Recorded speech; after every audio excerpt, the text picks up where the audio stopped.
Hello. I hope आप लोगों ने हेडिंग तो पढ़ ही लिया है एंड दैट इज शर्नोबाइल डिजास्टर। अब आप सोच रहे हो कि मैम ये क्या है, मतलब क्यों शर्नोबाइल डिजास्टर? तो हिस्ट्री जानना जरूरी है। जब आप एनवायरमेंटल इश्यूज पढ़ोगे ना तो उसमें कहीं ना कहीं इसका जिक्र जरूर है कि शर्नोबाइल डिजास्टर करके एक बहुत बड़ा डिजास्टर हुआ था। अब ये क्या है शर्नोबाइल डिजास्टर, ये मैं आपको एक छोटे से ओवरव्यू के साथ बता रही हूँ, ठीक है? ज्यादा डिटेल में नहीं बता रही हूँ, बट यस इतना जरूर बता दूंगी कि शर्नोबाइल डिजास्टर क्या था, कहाँ हुआ था, कैसे हुआ था एंड उसका क्या क्या साइड इफेक्ट हुआ था। ठीक है, जैसे हमने इससे पहले भोपाल गैस ट्रेजेडी ऑलरेडी देखा है, वैसा ही कुछ है ये शर्नोबाइल डिजास्टर। लेकिन उससे पहले आपके लिए, आपके नीट के स्कोर के लिए एक महत्वपूर्ण सूचना। नीट 2021 अगर आप देने का सोच रहे हो तो वेदांतु लेके आ रहा है आपके लिए एक मस्त गर्मा गर्म ताजा एकदम इंडिया के बेस्ट टीचर्स के साथ, एकदम मस्त मास्टर टीचर्स के साथ क्रैश कोर्स। ठीक है, ये जो क्रैश कोर्स है इसमें आपका फिजिक्स, केमिस्ट्री, बायो तीनों सब्जेक्ट कवर हो रहा है। एनरोलमेंट के लिए आपका फीस होगा 10,000, लेकिन अगर आप कूपन कोड अप्लाई कर रहे हो BMCC तो वो हो जाएगा 7,000 रुपीज, जिसके लिए आपको मिल रहे मतलब पूरे 30% डिस्काउंट अगर आप अभी से एनरोल कर रहे हो तो। इसका जो नया वाला लिंक है for the new crash course batch वो आपको नीचे डिस्क्रिप्शन बॉक्स में मिलेगा।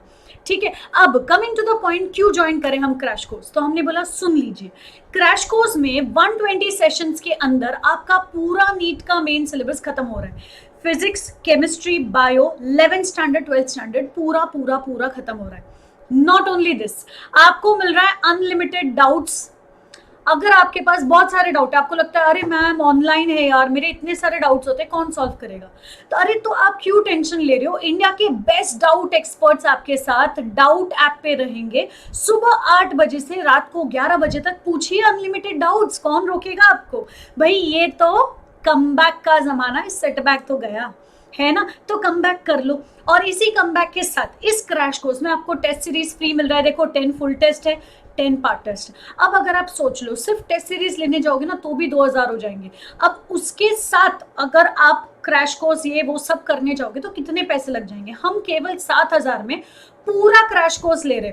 NEET main syllabus, 11th standard, 12th standard, physics, chemistry, bio, आपका अनलिमिटेड डाउट सॉल्विंग हो रहा है, 10 फुल टेस्ट हो रहे हैं, 10 फुल सिलेबस का टेस्ट हो रहा है, प्लस आपको अमेजिंग ट्रिक्स एंड टिप्स मिलेंगे। जैसे मैं आपको अक्सर मेरे वीडियो में कोई ना कोई निमोनिक बना के दे देती हूँ ताकि आपको वो चीजें याद रहे, वैसे ही इंडिया के बेस्ट टीचर्स आपको ट्रिक्स, टिप्स, माइंड मैप क्या कुछ नहीं देने वाले, ताकि आपके जो नीट के कॉन्सेप्ट्स ना वो एकदम सही से याद हो जाए। इसी के साथ आप पढ़ने वाले हो वेदांतु के 2-वे इंटरैक्टिव प्लेटफॉर्म पे, जहां आप मुझसे बात भी कर सकते हो, मतलब आप अपने टीचर के साथ कनेक्ट करने के लिए बात भी कर सकते हो अनकैम, मतलब आप उनको देख भी सकते हो, वो आपको भी देख सकते हैं। सोच लो, it's a two way interactive platform.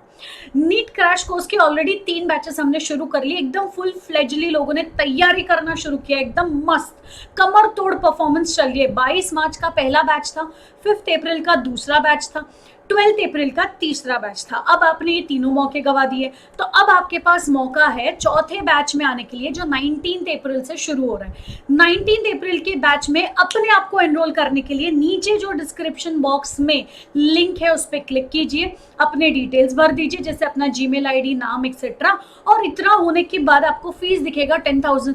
अगर आपको चाहिए 30% डिस्काउंट तो फटाफट से यूज कर लीजिए कूपन कोड BMCC। सिंपल।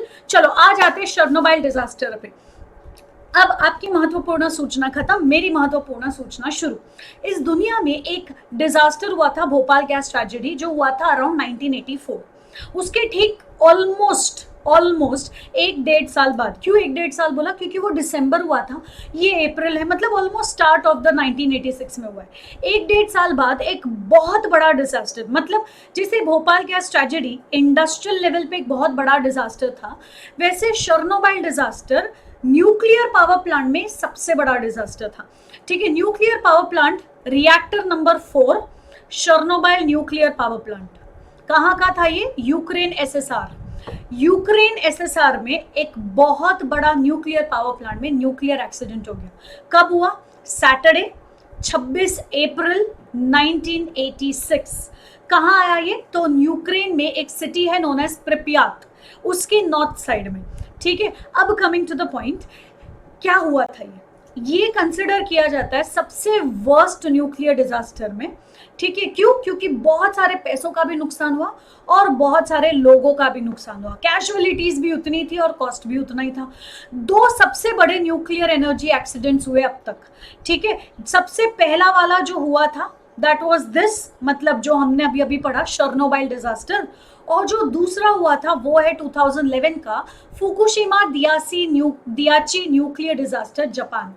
तो जापान के फुकुशिमा दियाची न्यूक्लियर डिजास्टर ये दूसरा था, और पहला कौन सा था न्यूक्लियर पावर प्लांट में? शर्नोबाइल डिजास्टर। ठीक है, अब इसी के साथ जाते हैं, शर्नोबाइल एक्सीडेंट या शर्नोबाइल डिजास्टर क्या था।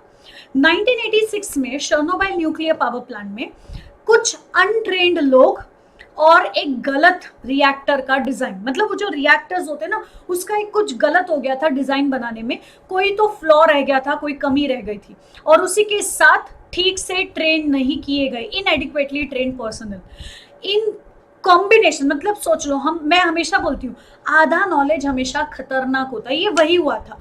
उनका ट्रेनिंग सही से नहीं हुआ था, अनट्रेन थे, मतलब कंप्लीटली अनट्रेन तो नहीं थे लेकिन परफेक्टली ट्रेन भी नहीं थे, तो इनएडिक्वेटली ट्रेन थे और कहीं ना कहीं रिएक्टर में डिजाइन में गड़बड़ हो गई। इस चक्कर में बहुत बड़ा स्टीम एक्सप्लोजन हो गया और आग लग गई। इसी आग और स्टीम एक्सप्लोजन में कम से कम 5% रेडियो एक्टिव रिएक्टर का कोर एनवायरनमेंट में रिलीज हो गया। इतना ज्यादा रेडियो एक्टिव मटेरियल यूरोप के अलग अलग हिस्सों में चला गया। और इससे डिसएडवांटेज क्या हुआ? तो ऑन द स्पॉट जब वो आग लगी थी तो 2 वर्कर तो ऑन द स्पॉट डेथ हो गया, तो 2 कैजुअलिटी तो उसी समय on the spot, 2 workers died due to explosion on the night of the accident itself. 28 लोगों की मौत हो गई कुछ हफ्तों बाद। क्यों? क्योंकि वो रेडिएशन के कांटेक्ट में आए थे and they were suffering from acute radiation syndrome. तो 28 लोग मर गए within few weeks because of excessive exposure to those radiations. ठीक है, अब इतना ही नहीं, तो हमने बोला यूनाइटेड नेशन साइंटिफिक कमिटी, उन्होंने क्या बोला? एटॉमिक रेडिएशन पे कुछ 5000 लोगों को थायराइड कैंसर हुआ है, 15 लोगों की डेथ हुई है। इससे ज्यादा कोई पब्लिक हेल्थ इंपैक्ट मेजर कोई हुआ ही नहीं है। ठीक है, मतलब हमने 20 साल देख ली एक्सीडेंट के बाद, लेकिन अब तक कोई मेजर इंपैक्ट नहीं है। अरे भाई तुम सोचो, 5000 लोगों को थायराइड कैंसर, 15 लोगों का डेथ और 28 लोगों का डेथ फ्यू वीक्स के अंदर अंदर, 2 लोग ऑन द स्पॉट मर रहे, और आप बोल रहे हो मेजर पब्लिक हेल्थ इंपैक्ट है ही नहीं। बट ठीक है, चलो कोई बात नहीं। उसी टाइम पे जब ये हुआ था तो आसपास के लोगों को बचाने के लिए, ठीक है, मैं ये नहीं बोल रही हूँ बहुत बुरा हुआ, चलो आसपास के लोगों को बचाया गया था। 3,50,000 पीपल को वहां से खाली करवाया गया। ठीक है, एक्सीडेंट की वजह से, क्योंकि उनको ज्यादा एक्सपोजर नहीं होना चाहिए, तो अप्रोक्सीमेटली 3,50,000 पीपल को वहां से खाली करवाया गया था। रीसेटलमेंट उन लोगों का अभी तक चल रहा है। सोचो, this was all about Chernobyl disaster. ठीक है, और इसी के साथ हम यहाँ पे आपसे लेंगे विदा, लेकिन do not forget to like the video, share the video and subscribe to Vedantu NEET Made Easy. Stay tuned and wait for next few more interesting and informative videos. Till then, bye and take care.